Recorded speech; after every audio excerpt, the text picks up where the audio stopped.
कि जब तक हम जिंदा है दुनिया जिंदा है, जब हम नहीं तो दुनिया भी नहीं। याद रखो, कभी तुमने देखा 70 साल से इजराइल ऑक्यूपायर है, इजराइल ऑक्यूपायर है, फलस्तीन ऑक्यूपाइड टेरिटरी है। ऑक्यूपेशन तुमको नहीं दिखता और दुनिया को हम बताना पड़ेगा कि हमारा रिश्ता फलस्तीन से, गाजा से, मस्जिद अक्सा से, बैतुल मुकद्दस से क्या है। जब तक कुरान में वो आयात है कि असरा में अब नहीं, जब तक कुरान में ये सूरा रहेगा, सुबह क़यामत तक हमारा रिश्ता फलस्तीन और गाजा से रहेगा। इमाम अहमद ने ये हदीस शरीफ लिखी अपने मसनद में कि अल्लाह के रसूल सल्लल्लाहु अलैहि वसल्लम ने फरमाया कि मेरी उम्मत में ग्रोह रहेगा जो सुबह क़यामत तक हक की तरफदारी करेगा, जो सुबह क़यामत तक हक की तरफदारी करेगा, बातिल ताकतों से मुकाबला करता रहेगा। उनके पास दौलत नहीं होगी मगर हक की तरफदारी करते रहेंगे कि क़यामत भी आ जाएगी। तो सहाबा इकराम ने पूछा, है रसूल अल्लाह वो कौन सी जगह होगी? तो आक़ाए दो आलम सल्लल्लाहु अलैहि वसल्लम ने फरमाया अल-क़ुद्स, अल-क़ुद्स, अल-क़ुद्स। अमेरिका, बरतानिया, ये यूरोप, ये फ्रांस जब बड़ी बड़ी बातें करते हैं, आज गूंगे बनकर बैठे कि मासूम लोगों को, अरे 80 साल से लड़ रहे हैं अपनी फलस्तीन और मस्जिद अक्सा और बैतुल मुकद्दस के लिए। गाजा का नाम आए, फलस्तीन का नाम आए, मस्जिद अक्सा का नाम आए, बैतुल मुकद्दस का नाम आए और तुम्हारे और हमारे दिलों में हरारत ईमानी पैदा नहीं हुए तो फिर तुम इंसान कहलाने के लायक नहीं हो। जो कुछ गाजा में हो रहा है, जो कुछ गाजा में हो रहा है, मेरे अजीज दोस्तों और बुजुर्गों, अपने सीनों पर हाथ रखकर सोचो। अपनी औलाद अगर सामने है तो उनको देखकर अपने दिमागों पर जोर डालकर सोचो कि गाजा में खून रेजी हो रही है, गाजा में नस्ल कशी हो रही है, गाजा में मीडिया ने रिपोर्ट किया कि 6 दिन के अंदर 6000 बम ज़ायनिस्ट ताकतें बरसाई हैं। इजराइल गाजा में एक छोटी सी जगह है, गाजा 20-21 लाख की, कि 2016 साल से गाजा में महासिरा है। 16 साल से कोई बाहर जाना है तो उसको परमिशन, कोई अंदर आना है तो उसको इजाजत लेना पड़ता है। आपने देखा ना कोविड में क्या हुआ था, कोविड में क्या हुआ था कि कोविड में बगैर पास के नहीं कोई नहीं निकल सकता था। 16 साल से फलस्तीनियों को उस तरह का बर्ताव किया जा रहा है। पीने का पानी नहीं है, लाइट उनकी बंद कर दी गई क्योंकि इजराइल के पास से बिजली आती है। 16 साल से महासरे में है। अरे समंदर है, मच्छी नहीं पकड़ने देते ये ज़ायनिस्ट लोग। और उस 21 लाख में 50% आबादी 18 साल की, 20 साल के नौजवानों की है। और आपको जानकर तकलीफ होगी कि 2008 से 6407 फलस्तीनियों को ज़ायनिस्ट लोग मार दिए, जिसमें से 18 साल के कम उम्र 1437 बच्चे थे। और अब इजराइल एक फास्फोरस चीज आती, उसका बम गिरा रहा है।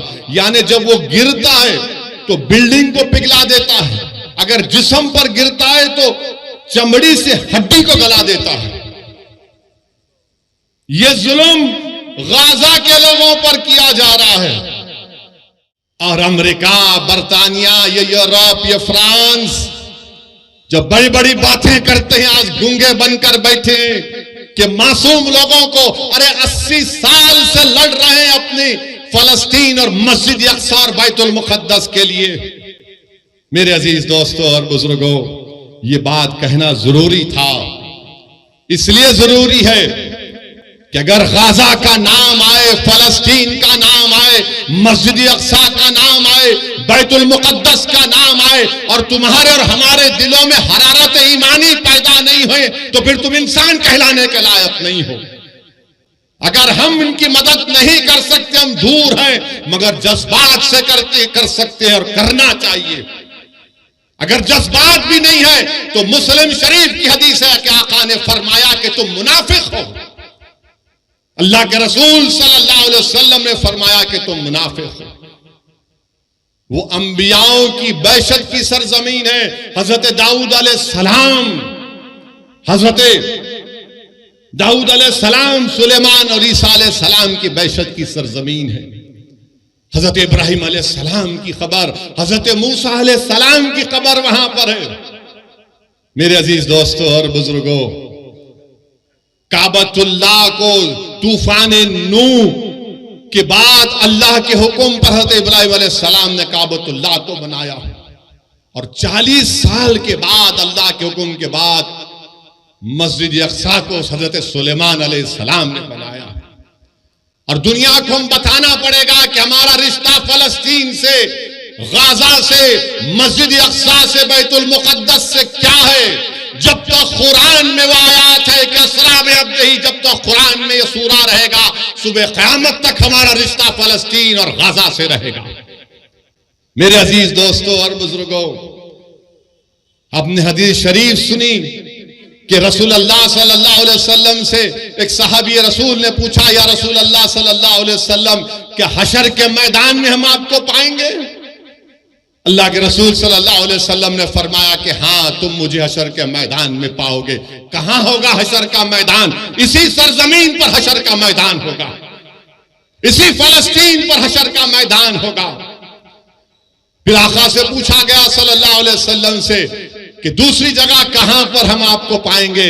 रसूल अल्लाह सल्लल्लाहु अलैहि वसल्लम ने फरमाया कि मैं आबे कौसर पर रहूंगा, मेरी उम्मत प्यासी होगी, मैं मेरी उम्मत की प्यास को बुझाऊंगा। कहां होगा हौज़े कौसर? इसी फलस्तीन से लेकर मदीने तक हदीस में आया। उलमा किराम बैठे हैं, पूछ लो आप। मेरे अजीज दोस्तों और बुजुर्गों, ये वो मुबारक सरजमीन है कि कुरान में लफ्ज बारक ना 5 मरतबा आया तो अल खुद है वो। चाहे सूर्य असरा हो, सूर्य जितने भी 4-5 सूरों में जिक्र आया, 5 जगह पर लफ्ज बारकना का मतलब खुद। अल्लाह के रसूल सल्लल्लाहु अलैहि वसल्लम ने फरमाया कि बड़ी खूब जगह है ये, बड़ी खूब जगह है। तो सहाबा ने पूछा रसूलुल्लाह सल्लल्लाहु अलैहि वसल्लम क्यों? तो रसूलुल्लाह सल्लल्लाहु अलैहि वसल्लम फरमाया कि यहां पर फरिश्ते अपने पर बिछा कर बैठते हैं, यहां पर फरिश्ते अपने पर बिछा कर बैठते हैं। रसूलुल्लाह सल्लल्लाहु अलैहि वसल्लम ने फरमाया कि मीजान लगेगा, यह हिसाब किताब की जगह है। मेरे अजीज दोस्तों और बुजुर्गों, इमाम अहमद ने यह हदीस शरीफ लिखी अपने मसनद में कि अल्लाह के रसूल सल्लल्लाहु अलैहि वसल्लम ने फरमाया कि मेरी उम्मत में गिरोह रहेगा जो सुबह क़यामत तक हक की तरफदारी करेगा, जो सुबह क़यामत तक हक की तरफदारी करेगा, बातिल ताकतों से मुकाबला करता रहेगा। उनके पास दौलत नहीं होगी मगर हक की तरफदारी करते रहेंगे कि क़यामत भी आ जाएगी। तो सहाबा इकराम ने पूछा, है रसूल अल्लाह वो कौन सी जगह होगी? तो आक़ाए दो आलम सल्लल्लाहु अलैहि वसल्लम ने फरमाया अल खुद्स, अल खुद्स, अल खुद्स। मेरे अजीज दोस्तों और बुजुर्गों, इसीलिए हमको अपने सीनों में गाजा के अवाम की तकलीफ को महसूस करनी चाहिए। वो जो 500 बच्चे मरे, तकलीफ को महसूस करो। वो तुम्हारी औलाद तो नहीं है, मगर सोचो अगर तुम्हारी औलाद मर जाती। सोचो थोड़ी देर के लिए वो कोविड में जब हम लाशों को उठा उठा कर डर डर कर लेकर जा रहे थे, सोचो थोड़ी देर के लिए, 1 साल 2 साल नहीं, 70 साल से ये मुजाहिद, ये गय्यूर कौम अगर पूरी दुनिया में हक की सरबुलंदी के लिए और बातिल की शिकस्त के लिए अगर किसी सरजमीन पर मुबारक रूहों का खून गिरा है तो मसले फलस्तीन पे गिरा। मस्जिद अक्सा, बैतुल मुकद्दस के लिए खून बहाया जा रहा है। मैं सलाम करता हूं उन माओं को जिन्होंने इन बहादुर बच्चों को पैदा किया, जो ज़ायनिस्ट लोगों की गोलियों का निशान बन रहे हैं, जो बमों से उनकी मौत हो रही है। मगर दुनिया ये जान ले कि जब तक हम जिंदा है दुनिया जिंदा है, जब हम नहीं तो दुनिया भी नहीं। याद रखो, मौत से डरने वाले हम नहीं, हम अपना मुकद्दर लिखा कर लाए हैं। कि अल्लाह मेरी जिंदगी में लिख चुका है, तुम्हारी जिंदगी में लिख चुका है, मगर सवाल यह है कि तुम अपनी जिंदगी गुलामों की तरह गुजारोगे या फिर तुम बहादुरों की तरह अपनी जिंदगी को गुजारोगे। लोग मुझसे पूछते हैं फोन करके कि असदुद्दीन अवैसी ये कैसा हो रहा है, ये क्या हो रहा है। लोग तकलीफ महसूस करते हैं और लोग पूछते हैं कि कहां है सलाहुद्दीन अय्यूबी, कहां है वो सलाहुद्दीन अय्यूबी। अरे तुम अपनी औलाद की क्या तरबियत कर रहे हो? कहां से सलाहुद्दीन पैदा होगा जब बाप अपनी औलाद के सामने अपनी मां की बेइज्जती करेगा? कहां से सलाहुद्दीन आएगा जब तुम बेटे के सामने, औलाद के सामने अपनी बीवी से गलत बर्ताव करते हो? कहां से सलाहुद्दीन आएगा जब नौजवान गुनाह करते हैं, जिना करते हैं? कहां से सलाहुद्दीन आएगा जब तुम जिना करते हो? कहां से सलाहुद्दीन आएगा जब तुम अपने हाथ से अपने भाई का कत्ल करते हो? कहां से सलाहुद्दीन पैदा होगा जब हमारी बेटियां गुनाह करती हैं? सलाहुद्दीन कैसे पैदा होगा? जब तुम नेक बनोगे, जब तुम गुनाहों से दूर रहोगे, तुम रसूलुल्लाह सल्लल्लाहु अलैहि वसल्लम से बेपनाह मोहब्बत करोगे तमाम चीज और दुनिया से बढ़कर। सलाहुद्दीन अय्यूबी जिंदगी में जब तक बैतुल मुक़द्दस मस्जिद अक़सा पर कामयाबी हासिल नहीं किया, उसकी पेशानी पर बल रहता था। बास जगह मैंने पढ़ा कि सलाहुद्दीन अय्यूबी जब तक फलस्तीन पर कामयाबी हासिल नहीं किया वो मुस्कुराता नहीं था। लोग उससे बोलते थे, सलाहुद्दीन तुम मुस्कुराते क्यों नहीं हो, तुम्हारी पेशानी पर बल क्यों नहीं आता? तो सलाहुद्दीन कहता था कि क़िबले अव्वल हमारा रहा है। 17 साल रसूलुल्लाह सल्लल्लाहु अलैहि वसल्लम ने क़िबला बनाया, वो जगह जहां पर आक़ाए दो आलम सल्लल्लाहु अलैहि वसल्लम जमीन से आसमानों पर अल्लाह का जाकर दीदार करे, उस जगह पर जब तक हम कामयाबी हासिल नहीं करते, सलाहुद्दीन कैसे मुस्कुराएगा? सलाहुद्दीन के पेशानी से बल कैसे जाएगा जब क़िबले अव्वल मेरे साथ नहीं? मेरे अजीज दोस्तों, बुजुर्गों, नौजवानों, तुम आज आराम से हैदराबाद में बैठे हो, तुम्हारे घरों पर बम नहीं गिर रहे हैं, तुम्हारे भाइयों का कत्ल नहीं हो रहा है, तुम बेघर नहीं हुए हो अल्हम्दुलिल्लाह। मगर गाजा के गरीब लोग 21 लाख की आबादी में 10 लाख बेघर हो चुके हैं और ये जालिम इजरायली हुकूमत चाहती है कि इन तमाम गाजा के लोगों को खाली करा दिया जाए और उसको सिक्योरिटी जोन बनाकर इनको सीनाई के सहरा में ले जाकर छोड़ दिया जाए। कोई दुनिया खामोश है, सन्नाटा है। अरे जिसने मारे उनको देखो, मगर इन गाजा के गरीबों ने तुम्हारा क्या बिगाड़ा था? मीडिया में एक तरफा रिपोर्टिंग कि ऐसा हुआ, वैसा हुआ, फुला हुआ। अरे कभी तुमने देखा 70 साल से इजराइल ऑक्यूपायर है, इजराइल ऑक्यूपायर है, फलस्तीन ऑक्यूपाइड टेरिटरी है। ऑक्यूपेशन तुमको नहीं दिखता, जुल्म तुमको नहीं दिखता। बताओ, जिसके पास कमजोर है, जालिम जुल्म कर रहा है तो जालिम का साथ दिया जा रहा है, और जिसको बेघर कर दिया गया। आपको मालूम कब मसला पैदा हुआ? 1918 में।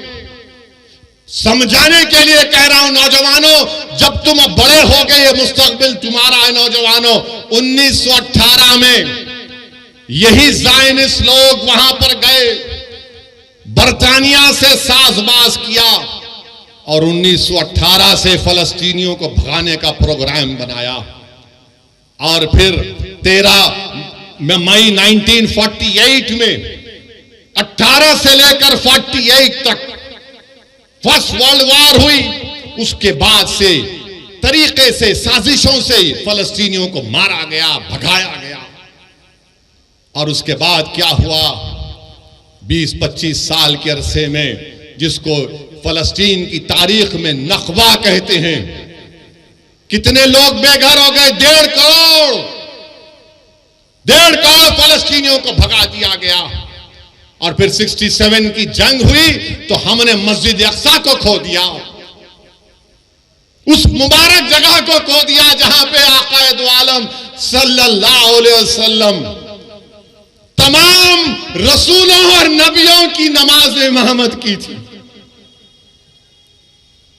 और उस वक्त से वो फलस्तीनी लड़ रहे हैं। फलस्तीन का मसला सिर्फ अरबों का मसला नहीं, फलस्तीन का मसला सिर्फ मुसलमानों का मसला नहीं, फलस्तीन का मसला हर उस इंसान का मसला है जो इंसाफ चाहता है, जो इंसाफ चाहता है। और जो पूछते हैं कि सलाहुद्दीन कहां आएगा, अरे सलाहुद्दीन को आने के लिए तुमको नेक बनना पड़ेगा। जब ईसाइयों ने मस्जिद अक्सा और बैतुल मुक़द्दस पर कब्जा किया, क्रूसेडर्स ने एक दिन में 70,000 मुसलमानों का कत्लेआम हुआ। उनके घोड़े गिर जाते थे, इतना खून था। मगर जब सलाहुद्दीन अय्यूबी ने फलस्तीन बैतुल मुक़द्दस पर कामयाबी हासिल की और तमाम ईसाई लोग जमा हुए, बोले कि सलाहुद्दीन अब तुम हमसे क्या करोगे?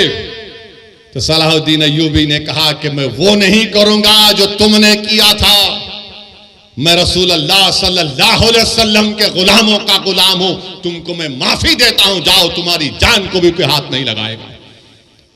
यही सलाहुद्दीन अय्यूबी के पास एक कबीला था जो दीन इस्लाम को कबूल नहीं करता था। सलाहुद्दीन अय्यूबी ने जोर जबरदस्ती नहीं की। एक कबीले की एक औरत आई सलाहुद्दीन अय्यूबी के पास और आकर कहा कि सुल्तान, मेरे 4 बच्चे गायब हैं, मेरे बच्चों को वापस लेकर आओ।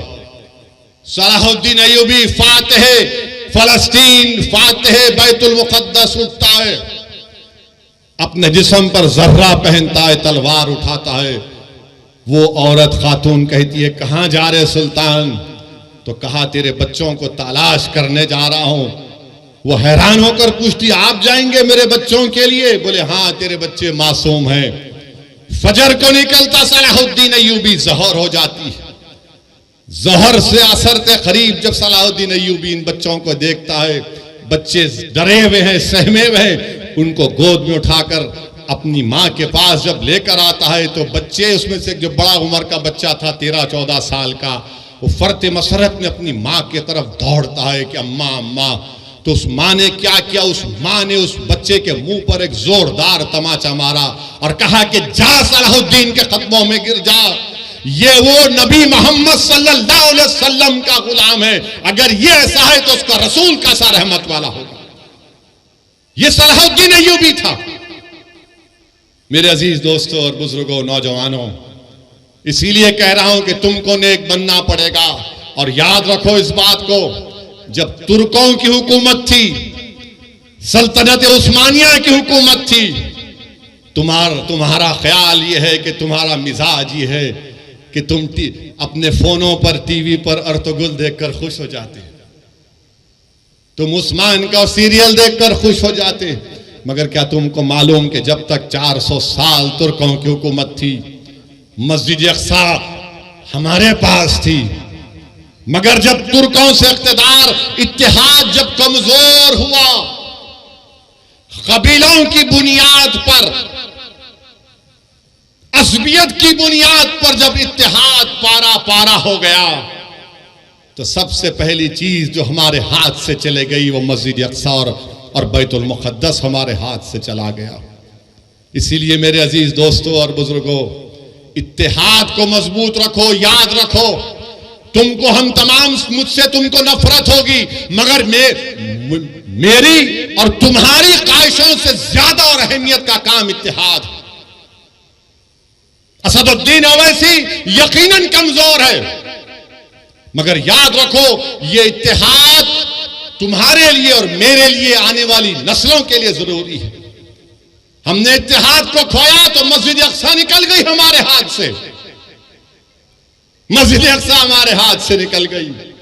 तो इत्तेहाद को मजबूत रखो।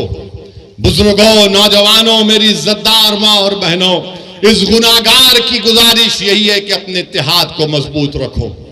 तुम्हारा इत्तेहाद कमजोर होगा तो ये तारीख तुमको बता रही है कि हमने क्या खोया। हमने क़िबले अव्वल को खो दिया। मगर लाखों सलाम वो गाजा के बहादुरों पर, जो बागाजा के बहादुरों पर, जो आज भी लड़ रहे हैं, कल भी लड़ेंगे। मगर हम हमारे वजीर आजम से कहना चाहेंगे कि मोदी जी रोको जो गाजा में जुल्म हो रहा है फलस्तीनियों पर। आपने कहा कि India stands in solidarity with the Palestinian people, तो सॉलिडारिटी दिखाओ। रोको उन लोगों को। 21 लाख में से 10 लाख लोग बेघर हो चुके हैं। वो शैतान नेतन्याहू जालिम है, वॉर क्रिमिनल है वो।